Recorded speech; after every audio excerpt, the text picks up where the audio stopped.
ये आज हमारा वॉल्यूम 6 शुरू हो रहा है। ठीक है, वॉल्यूम 6 का ये आपका पहला क्लास होगा। ठीक है, इससे पहले हम लोगों ने वॉल्यूम 5 को मतलब क्या किया है, खत्म किया है। अब वॉल्यूम 5, वॉल्यूम 4, वॉल्यूम 2, वॉल्यूम 1 का सारा जो है आपको प्लेलिस्ट में आसानी से मिल जाएगा। और जो है वॉल्यूम 6 का पहला करंट अफेयर्स का हमारी क्लास होगी। अब वॉल्यूम 6 जो है मुख्यतः किस महीने का है, तो मई महीने का है। ठीक है, ध्यान रखेंगे। ठीक है, किस महीने का है, तो मई महीने का करंट अफेयर्स है। तो चलिए आज हम लोग इसका पहला क्लास को शुरू करते हैं। ठीक है, और सबसे पहले जो वॉल्यूम 6 में आप देखोगे तो सबसे पहले क्या मिलेगा, बिहार समय सामयिक है, फिर राष्ट्रीय है, फिर अंतर्राष्ट्रीय है, फिर हम लोग अर्थव्यवस्था पढ़ेंगे, फिर पुस्तक और लेखक पढ़ेंगे, विज्ञान प्रौद्योगिकी पढ़ेंगे, पर्यावरण पढ़ेंगे, रिपोर्ट एवं सूचकांक पढ़ेंगे। ठीक है, डिफेंस है आपका, पुरस्कार और सम्मान है, महत्वपूर्ण दिवस है, राज्य राज्य और संघ और राज्य क्षेत्र है। साथ में आपको मिलेगा कला संस्कृति, फिर नियुक्ति और इस्तीफा, फिर शिखर सम्मेलन है, फिर चर्चित व्यक्ति स्थान है, अंतिम में क्या मिलेगा, खेलकूद। ठीक है, हम लोग कोशिश करेंगे इस करंट अफेयर्स को हम लोग कितने दिनों में, तो कम से कम मैक्सिमम 15 दिन में इसको समाप्त करें। ठीक है, मोर देन 15 डेज। ठीक है, तो आज हम लोग का जो पढ़ने वाले हैं वॉल्यूम 6 में डे 1 जो होगा। ठीक है, डे 1 में हम लोग पढ़ेंगे बिहार समय सामयिक। ठीक है, तो चलिए शुरू करते हैं। तो पहला क्वेश्चन जो है आपका इस प्रकार से है। ठीक है, देखेंगे, दक्षिण एशियाई पुरातत्व समिति सोसा का 8वां अंतर्राष्ट्रीय महासम्मेलन कहाँ पे होता है, पटना में होता है। ठीक है, आप हमें बताओ दक्षिण एशियाई पुरातत्व समिति का 8वां अंतर्राष्ट्रीय महासम्मेलन कहाँ पे हुआ है, कहाँ पे हुआ है। ठीक है, तो पटना में हुआ है। ठीक है, कहाँ पे हुआ है, पटना में हुआ है। ठीक है, चलिए, बिहार संग्रहालय और कला एवं युवा विभाग के पुरातत्व निदेशालय के तत्वावधान में दक्षिण एशियाई पुरातत्व समिति सोसा का 8वां अंतर्राष्ट्रीय महासम्मेलन का आयोजन पटना के ज्ञान भवन में हुआ है। ठीक है, तो दक्षिण एशियाई पुरातत्व समिति का 8वां अंतर्राष्ट्रीय महासम्मेलन पटना में हुआ है। पटना में किस स्थान पे हुआ है, तो क्या बताएंगे, किस स्थान पे हुआ, पटना में। ठीक है, बोल क्यों नहीं रहे आप लोग, तो ज्ञान भवन में हुआ है। कहाँ पे हुआ है, तो ज्ञान भवन में हुआ है। ठीक है, किसके निगरानी में हुआ है, तो बिहार संग्रहालय और कला एवं युवा विभाग के पुरातत्व निदेशालय के तत्वावधान में हुआ है। ठीक है, ध्यान में आपको रखना है। ठीक है, तो दक्षिण एशियाई पुरातत्व समिति सोसा का 8वां अंतर्राष्ट्रीय महासम्मेलन पटना में हुआ। पटना में कहाँ पे, तो पटना में ज्ञान भवन में। ठीक है, चलिए दूसरा प्रश्न क्या है, बिहार में सेवा मतदाताओं में सर्वाधिक वृद्धि हुई है। ठीक है, तो बिहार में सेवा मतदाताओं में सेवा क्षेत्र में कार्यरत जो मतदाता हैं उनकी सर्वाधिक वृद्धि आपको देखी गई है। ठीक है, बिहार में सेवा मतदाताओं की संख्या में, ठीक है, बढ़ोतरी राष्ट्रीय औसत से मतलब क्या है, ज्यादा है। ठीक है, कितना है, राष्ट्रीय औसत से मतलब बढ़ोतरी की बात करेंगे ज्यादा है। 2019 में बिहार में सेवा मतदाताओं की संख्या कितनी थी, 1,39,815 थी, जो 2024 में बढ़कर मतलब कितना हो गया है, तो 1,67,469 हो गया। ठीक है, अगर बात करेंगे वृद्धि की, कितनी वृद्धि देखी गई है, तो 19.8% वृद्धि देखी गई है। ठीक है, कितनी वृद्धि देखी गई, सेवा मतदाताओं में कितनी वृद्धि देखी गई है। ठीक है, तो ध्यान रखेंगे कितना वृद्धि के, 19.8%। सेवा मतदाता क्या होता है, कोई बता सकता है मुझे। हम्म, जो सर्विस सेक्टर हेलो, में काम करता है। बिल्कुल। ठीक है, जो सर्विस सर्विस सेक्टर में सर्विस सेक्टर में काम करने का मतलब जैसे मान लीजिए आप नौकरी करते हो। ठीक है, अब बिहार सरकार के किसी जॉब के दिन नौकरी कर रहे हो, आपका वोटर लिस्ट में आप मुजफ्फरपुर जिला में है, लेकिन आप सीतामढ़ी में नौकरी कर रहे हो। जिस दिन वोट गिराने का समय, उस दिन पता प्लस आपकी भी इलेक्शन ड्यूटी लगी हुई है, तो आप वोट नहीं दे सकते हो, तो आपके लिए वहीं पे व्यवस्था किया जाता है। तो उस तरह के मतदाताओं की संख्या में बिहार में अप्रत्याशित वृद्धि देखी गई है, जो कि 19.8% की वृद्धि है। झारखंड में प्रतिशत वृद्धि 19.38% तक बढ़ी, जिसे राज्य दूसरे सबसे अधिक सेवा मतदाताओं वाला राज्य बन गया है। तो सेवा मतदाताओं वाला सर्वाधिक संख्या वाला राज्य की बात करेंगे तो कौन है, आपको क्या बताएंगे, बिहार है। ठीक है, और दूसरे नंबर पे कौन है, तो दूसरे नंबर पे बात करेंगे तो झारखंड है। ठीक है, पीडीएफ को आपके ग्रुप में प्रोवाइड करा दिया गया है। ठीक है, ध्यान में रखेंगे, वहां से आप लोग हिंदी इंग्लिश खोल के साथ में लेकर बैठिए। ठीक है, अगर मैं पढ़ा रहा हूँ स्क्रीनिंग आपको दिख रही है, फिर भी आप लोग क्या करोगे, पीडीएफ को साथ में खोल के रखे अपने पास। ठीक है, देश में सेवा मतदाताओं की संख्या में औसतन कितने प्रतिशत की वृद्धि देखी गई, तो 14.7% की वृद्धि देखी गई। लेकिन बिहार के संदर्भ में अगर बात करेंगे तो वृद्धि 19.8% की हो जाती है। और दूसरे नंबर पे सर्वाधिक वृद्धि कहाँ पे देखी गई, तो क्या बताएंगे, में सर झारखंड में। 19.3। ठीक है, कहाँ पे, झारखंड में। ठीक है, बहुत सुंदर। आप चलिए 19.38 है। ठीक है, आप देखेंगे टनलिंग, टनलिंग परियोजना के प्रदर्शन बढ़ाने के लिए, ठीक है, टनलिंग परियोजना को प्रदर्शन बढ़ाने के लिए एसजेबीएन, ठीक है, एसजेबीएन ने आईआईटी पटना से समझौता किया है। एसजेबीएन क्या होता है, सतलुज जल विद्युत निगम। क्या होता है एसजेबीएन का फुल फॉर्म क्या होता है, एसजेबीएन का फुल फॉर्म क्या होता है, तो सतलुज जल विद्युत निगम होता है। किसके साथ समझौता किया है, तो क्या बताएंगे, आईआईटी पटना के साथ समझौता किया है। किसके साथ समझौता किया है? तो आईआईटी पटना के साथ समझौता किया है, ठीक है। तो टनलिंग परियोजनाओं के प्रदर्शन को बढ़ावा देने के लिए, ठीक है, सतलुज जल विद्युत निगम ने किसके साथ समझौता किया है? तो आईआईटी पटना के साथ समझौता किया है, ठीक है, ध्यान में रखेंगे। इस साझेदारी का प्राथमिक उद्देश्य क्या है? तो इस साझेदारी का प्राथमिक उद्देश्य एसवीजीएन की सुरंग परियोजनाओं की दक्षता प्रभावशीलता को बढ़ाने के लिए आईआईटी पटना द्वारा विकसित उन्नत भूवैज्ञानिक मॉडल का लाभ उठाना है, ठीक है। मतलब एसवीजीएन ने यह समझौता पटना आईआईटी के साथ क्यों किया है? क्योंकि भाई साहब पटना आईआईटी द्वारा विकसित उन्नत भूवैज्ञानिक मॉडल जो है उसका मतलब वो लाभ उठाना चाहता है, ठीक है। एसजेवीएन का फुल फॉर्म क्या होता है? तो सतलुज जल विद्युत निगम, ठीक है। एसजेवीएन और आईआईटी पटना, ठीक है, ओवरबर्डन और विरूपण के बीच जटिल संबंधों का मूल्यांकन करेंगे, जिससे सुरंग परियोजनाओं के लिए महत्वपूर्ण समर्थन प्रणालियों के बेहतर मूल्यांकन और डिजाइन को मतलब क्या मिलेगा? बढ़ावा मिलेगा, ठीक है। तो बस आपको ध्यान में रखना है एसजेवीएन ने किसके साथ समझौता किया है? तो पटना आईआईटी के साथ समझौता किया है, ठीक है, ध्यान में रखना है, ठीक है। चलिए 4 नंबर का करंट अफेयर्स बिहार से क्या शामिल है? तो एनटीपीसी ने 220 मेगावाट की बरौनी स्टेज वन परियोजनाओं को अस्थायी रूप से बंद कर दिया। बहुत वीवीआई क्वेश्चन एग्जाम में आ सकता है, ठीक है, नोट डाउन कर लीजिए, ठीक है।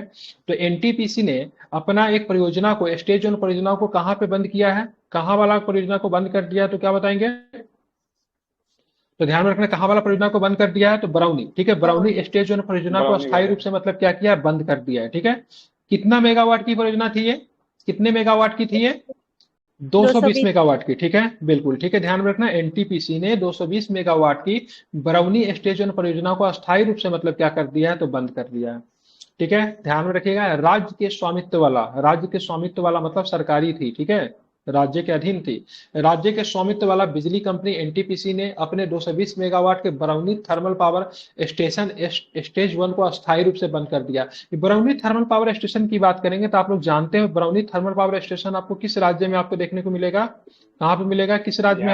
राज्य बोल, राज्य नहीं, जिला पूछ रहा, जिला, ठीक है, बेगूसराय में, ठीक है, बिल्कुल, कहाँ पे है? बेगूसराय में, ठीक है, ध्यान में रखना है। अब यहाँ पे बात करेंगे एनटीपीसी 75,418 मेगावाट की कुल स्थापित क्षमता के साथ भारत की सबसे बड़ी बिजली उपयोगिता है, ठीक है, क्या है?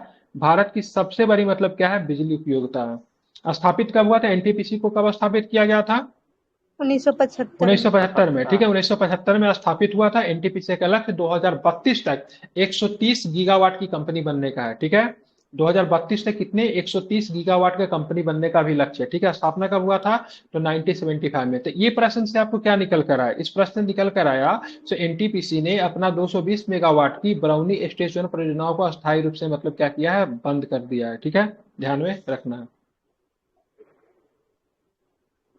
एनटीपीसी का full form national thermal corporation power, बिल्कुल, नेशनल थर्मल पावर कॉर्पोरेशन, ठीक है। बिहार में एशियाई जल पक्षी गणना हुई है, ठीक है, जल पक्षी समझते हैं ना, जल पक्षी का गणना किया गया है, ठीक है। दक्षिण बिहार केंद्रीय विश्वविद्यालय के जीवन विज्ञान जीव विज्ञान विभाग के शोधकर्ताओं द्वारा औरंगाबाद, नवादा और भोजपुर जिलों में एशियाई जल पक्षी गणना आयोजित की गई। नोट डाउन कीजिएगा, ठीक है, मैं यहाँ पे कुछ लिखवा रहा हूँ, उसको नोट डाउन कर लीजिए अगर आपने कॉपी किताब अगर खोल के रखा है तो, ठीक है। जब भी मैं क्लास लेता हूँ तो कोशिश कीजिए कम से कम एक पेपर ही नोट कर लीजिए। आप पेपर पे तारीख लिख दीजिए से आज हमने क्या मतलब क्लास में सीखा, जो भी इंपॉर्टेंट चीज होता है उस पर आप लोग नोट डाउन कर लीजिए, ठीक है, इससे महत्वपूर्ण रहेगा। सबसे पहले देखना है बिहार में एशियाई जल पक्षी गणना हुई है, ठीक है, जिसको वाटर वर्ड कहते हैं, ठीक है। ध्यान में रखना इसमें कौन सी संस्था के द्वारा करवाया गया? तो दक्षिण बिहार केंद्रीय विश्वविद्यालय, ठीक है, इसको नैक में प्लस प्लस मिला है इसको, ठीक है, बड़ा इंपॉर्टेंट था।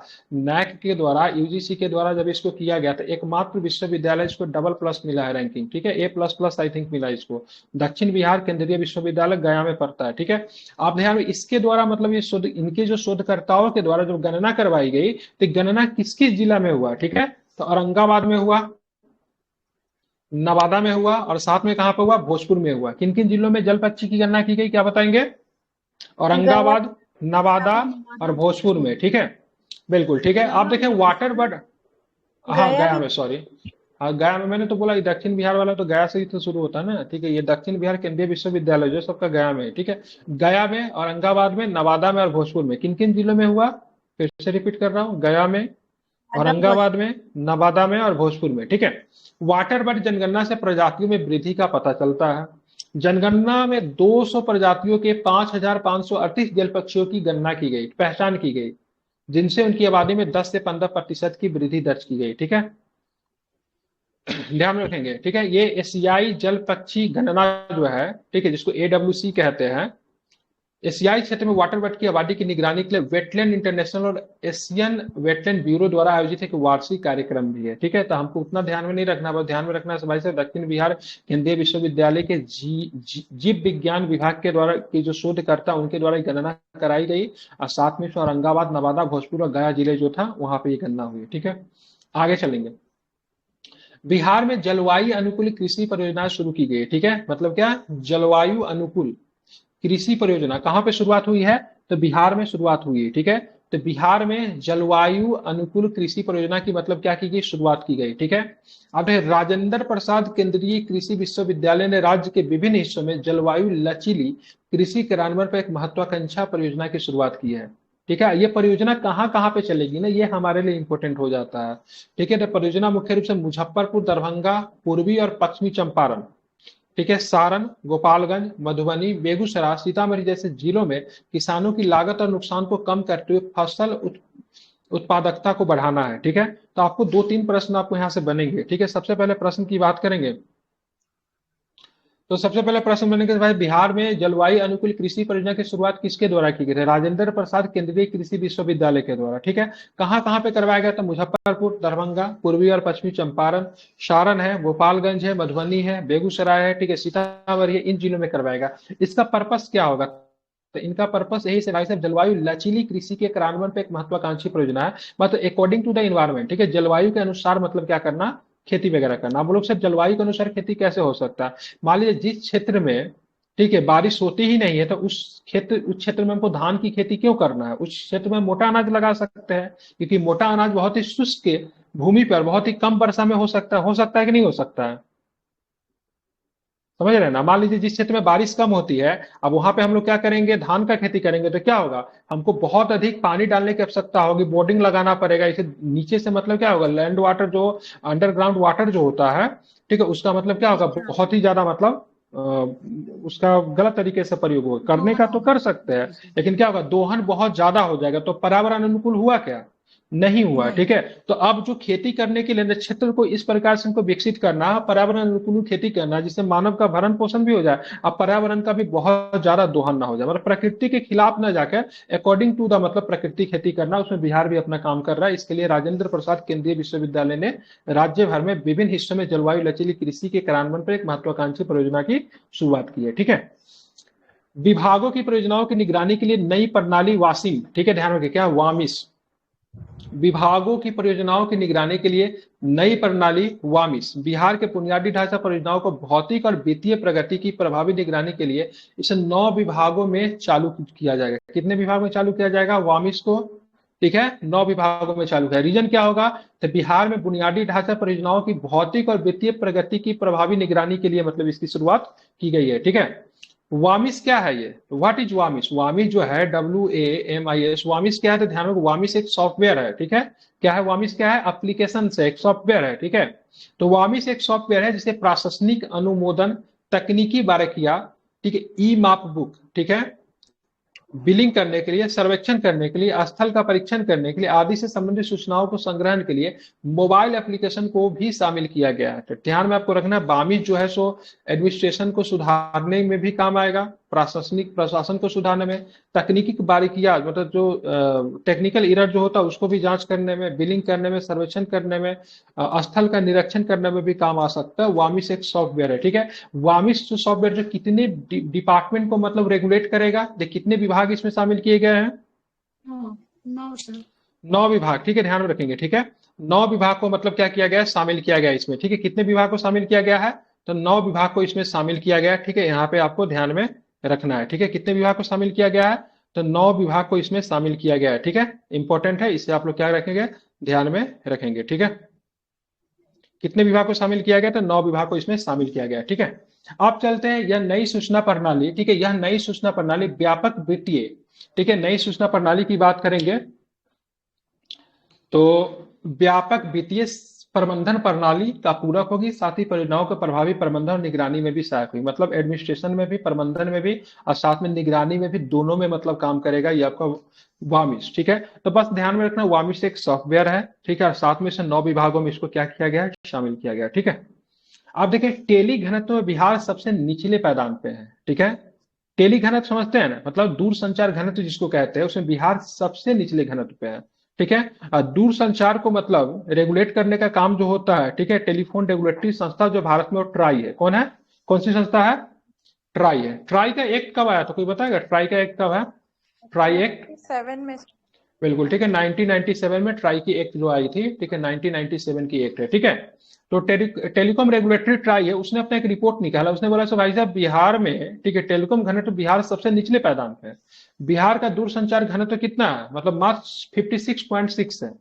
दूरसंचार घनत्व के मामले में बिहार राष्ट्रीय औसत से काफी नीचे है। ठीक है, मतलब सबसे निचले स्थान पे बात करेंगे तो आपका बिहार ही शामिल है। ठीक है, आप इसे ध्यान में रखेंगे देवी और सजनों। ठीक है, टेली घनत्व का राष्ट्रीय औसत कितना है, 85 पॉइंट कितना है, 38 है। अब बिहार कितना है, तो बिहार जो है आपका 56 के आसपास है। 56 बिहार कितना, 56.6 है। ठीक है, तो बिहार क्या होगा, काफी नीचे हो गया ना। ठीक है, किसकी रिपोर्ट आई है, किसकी रिपोर्ट आई है, ये किसकी रिपोर्ट है, बिल्कुल ठीक है, किसकी रिपोर्ट है, ट्राई की रिपोर्ट है। ठीक है, ध्यान में रखेंगे। ठीक है, दिल्ली का टेली घनत्व केरल और हिमाचल प्रदेश के बाद सबसे अधिक है। ठीक है, तो सबसे टेली घनत्व की बात करेंगे, केरल वॉज द टॉप। ठीक है, केरल क्लास का सबसे टॉपर बच्चा हमेशा टॉप करता है। और दूसरे नंबर पे हिमाचल प्रदेश है, उसके बाद दिल्ली है। मतलब बिहार का स्थान आई थिंक 35वां नंबर पे हो जाएगा। ठीक है, 35 होता है ना टोटल, 27 और 8 35।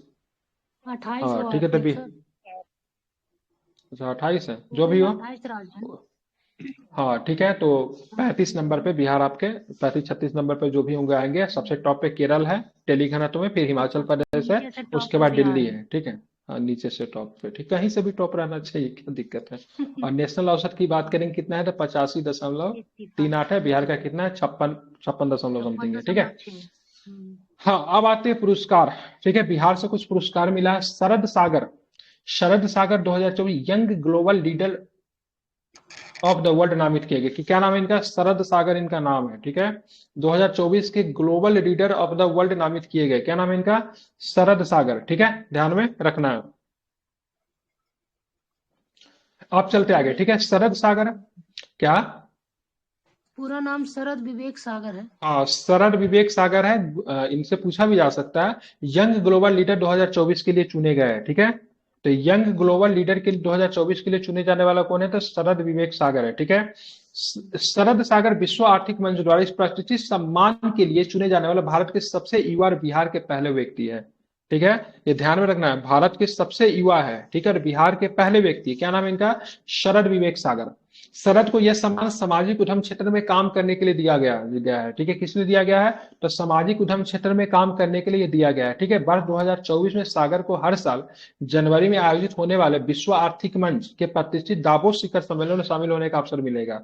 मतलब अब इनको मतलब मौका क्या मिलेगा ना सर, 2024 में जो वर्ष 2024 में सागर को हर साल, ठीक है, जनवरी में जो आयोजित होने वाला जो विश्व आर्थिक मंच जो है ना, WEF का जो प्रतिष्ठित बैठक जो होता है, जो कि कहाँ पे होता है, दावोस में होता है। ठीक है, दावोस कहाँ पे पड़ता है, दावोस स्विट्जरलैंड। स्विट्जरलैंड पड़ता है। ठीक है, वहां पे इनको बुलाया जाएगा। ठीक है, तो 2-3 प्रश्न से बन सकते। तो सबसे पहले से बताने से बताओ, आप ये बताओ young global leader of the world नामित किनको किया गया है 2024 का, शरद विवेक सागर। शरद विवेक सागर को। ठीक है, ध्यान रखिए, ये मतलब क्या, इंडिया के यंगेस्ट है और बिहार के प्रथम है। ठीक है, ध्यान में रखना है। ठीक है, समझ गए। आप देखेंगे शरद सागर के बारे में जान लेते, किस जिला से आते हैं ये, सिवान से। सिवान में से कहाँ है, जीरादेई। जीरादेई से एक और भी महान विभूति कौन आते थे, डॉक्टर राजेंद्र बाबू। राजेंद्र बाबू। ठीक है, ध्यान रखें। ठीक है, तो सिवान जिले के चिरादई में जन्मे सागर केवल 16 वर्ष के थे जब उन्होंने 2008 में राष्ट्रीय संगठन डेक्सटेरिटी ग्लोबल की स्थापना की थी। ठीक है, डेक्सटेरिटी ग्लोबल का मुख्यालय पटना बिहार में है। 2016 में सागर अमेरिकी राष्ट्रपति बराक ओबामा द्वारा युवा नेताओं की एक विशेष सभा के लिए व्हाइट हाउस में आमंत्रित किए जाने वाले एकमात्र भारतीय भी बने थे। ठीक है, मतलब शुरू से ही मतलब कमाल के व्यक्ति रहे। ठीक है, 2021 में सागर इतिहास में Harvard graduate school of education के छात्र संघ के अध्यक्ष चुने गए और भारतीय नेता बने थे। ठीक है, मतलब वहां पे जाके छात्र संघ के मतलब अध्यक्ष बन के हार्वर्ड में। ठीक है, ध्यान में रखना। ठीक है, हार्वर्ड USA में। तो जान के इनके बारे में, घर कहाँ है इनका, जिला कौन सा है? सिवान। सिवान ठीक है, जीरादेई। और ध्यान में रखेंगे। ठीक है, गांव का नाम क्या है? जीरादेई। ठीक है, इनकी संस्था का नाम क्या है? डेक्सटेरिटी। क्या नाम है? Dexterity global. ठीक है, स्थापना कब किए थे? 2008 में। मुख्यालय कहाँ पे? तो मुख्यालय इसका पटना में है। ठीक है, बराक ओबामा से भी इनको अवार्ड मिल चुका है। ठीक है, व्हाइट हाउस में भी आमंत्रित किए गए थे। ठीक है, ग्रेजुएशन कहाँ से किया है? तो ग्रेजुएशन में हार्वर्ड से किया है इन्होंने graduation, Harvard school of education से इन्होंने ग्रेजुएशन किया है।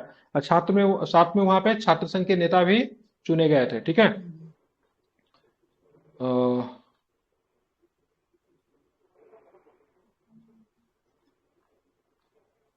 तो ये रहने देते हैं, ज्यादा नहीं, इतना ही है।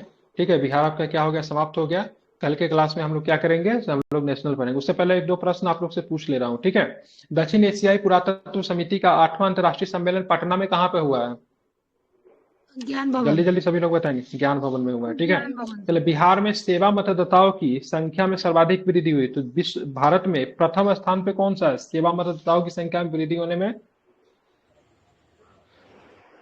बिहार है। दूसरे नंबर पे कौन है? दूसरे नंबर पे 90.38 भी झारखंड है। बिल्कुल ठीक है। टनलिंग परियोजनाओं में प्रदर्शन को बढ़ाने के लिए एसजेवीएन में मतलब सतलज जल विद्युत निगम ने, ठीक है, किस आईआईटी के साथ समझौता किया है? आईआईटी पटना। बिल्कुल ठीक है। एनटीपीसी की बात करेंगे तो मतलब 220 मेगावाट की, ठीक है, परियोजना को अस्थायी रूप से बंद कर दी। ये परियोजना कहाँ पे संचालित थी? बरौनी। बरौनी सर। बिल्कुल, बेगूसराय। बरौनी में, बरौनी का स्टेज 1। ठीक है, ध्यान में रखेंगे। ठीक है, आप आपसे पूछना है मुझे, बिहार में एशियाई जल पक्षी की गणना की गई, इसमें किस संस्था के द्वारा ये गणना करवाई गई है? दक्षिण बिहार केंद्रीय विश्वविद्यालय द्वारा की गई है। बिल्कुल, दक्षिण बिहार केंद्रीय विश्वविद्यालय के जीव जीव विज्ञान विभाग के शोधकर्ताओं ने किया है। ठीक है, किसकी जिले में ये गणना की गई तो क्या बताएंगे? 4 जिले में गया, औरंगाबाद, नवादा और भोजपुर। बिल्कुल, गया, औरंगाबाद, नवादा और भोजपुर जिले में की गई है। ठीक है, ध्यान में रखना है। ठीक है, क्या अनुमान निकला है? क्या पता है इनकी संख्या बढ़ी है, इनकी आबादी, या फिर इनकी आबादी में ह्रास देखने को मिला है? नहीं, बढ़ी है। 10 से कितने 15% प्रतिशत की? 10 से 15% की वृद्धि दर्ज की गई। ठीक है, चलिए बात करें, जलवायु अनुकूल कृषि परियोजना को शुरू करने वाला राज्य कौन बन गया है? ठीक है, बिहार। ठीक है, ध्यान रखिए। ये बात करेंगे तो नई प्रणाली वामिस, क्या है ये? वामिस है क्या? सर वामिस ठीक है, बिल्कुल, क्या है? डिपार्टमेंट का भौतिक और वित्तीय प्रगति को निगरानी करेगा। हाँ बिल्कुल, 100 कितने डिपार्टमेंट आ जाएंगे इसमें वामिस के 9 अंतर्गत? डिपार्टमेंट। 9 डिपार्टमेंट। बिल्कुल, 9 डिपार्टमेंट। टेली घनत्व में बात करेंगे तो बिहार सबसे निचले पायदान पे है। बिहार में दूरसंचार का घनत्व कितना प्रतिशत है, तो क्या बताएंगे? 56.6%। बिल्कुल बताएं। 56 पॉइंट मतलब 6% है, जो कि नेशनल से ज्यादा है, सॉरी सबसे कम है। ठीक है, नेशनल में सबसे ज्यादा कौन है? नेशनल का औसत कितना है? केरल है सबसे ज्यादा 85.38। अरे तो नेशनल का है। ठीक है, केरल का सर्वाधिक है, ये तो नेशनल का डाटा, केरल का थोड़ी ना। दूसरे नंबर पे कौन है? हिमाचल फिर दिल्ली। हिमाचल। बिल्कुल ठीक है, दूसरे नंबर पे क्या है तो ध्यान रखिए, दूसरे नंबर पे हिमाचल है, देन फिर दिल्ली है। ठीक है, ध्यान में रखना। पुरस्कार की बात करेंगे, शरद सागर 2024 को young global leader award of the world से नामित किए गए। कहाँ के रहने वाले? बिहार में किस जिले के रहने वाले हैं ये? सीवान जीरादेई। बिल्कुल, सिवान जिले के। सिवान जिले के किस गांव के? जीरादेई गाँव। बिल्कुल, जीरादेई गांव के। ठीक है, इनकी संस्था का नाम क्या है? क्या बताएंगे? Dexterity global. बिल्कुल, डेक्सटेरिटी ग्लोबल है। ठीक है, इसका मुख्यालय कहाँ पे डेक्सटेरिटी ग्लोबल का? पटना। पटना। बिल्कुल ठीक है। किस यूनिवर्सिटी से इनकी पढ़ाई लिखाई हुई है? Harvard graduate. हार्वर्ड यूनिवर्सिटी से। ठीक है, तो कल के क्लास में आप लोग क्या करके आओगे? नेशनल पढ़ कर आओगे। ठीक है, बेचारा गरीब लग रहा है ये दोनों। ठीक है सबसे ठीक गरीब है, निराश होके नहीं बैठा हुआ है, एकदम शांत। इसको देखे कितना निराश लग रहा है। ठीक ये है, हमेशा ऐसे ही रहते हैं सर। ठीक है, कल आप लोग नेशनल पढ़ कर आइएगा। नेशनल में कितने क्वेश्चन देख ले रहा हूँ, बहुत है। ठीक है, 2 दिन लगेगा नेशनल को समाप्त होने में, मतलब मोर देन कितने क्वेश्चन है। ठीक है, इसमें 27 के आसपास है। ठीक है, चलिए तो कल हम लोग नेशनल करंट अफेयर्स को करेंगे। ठीक है।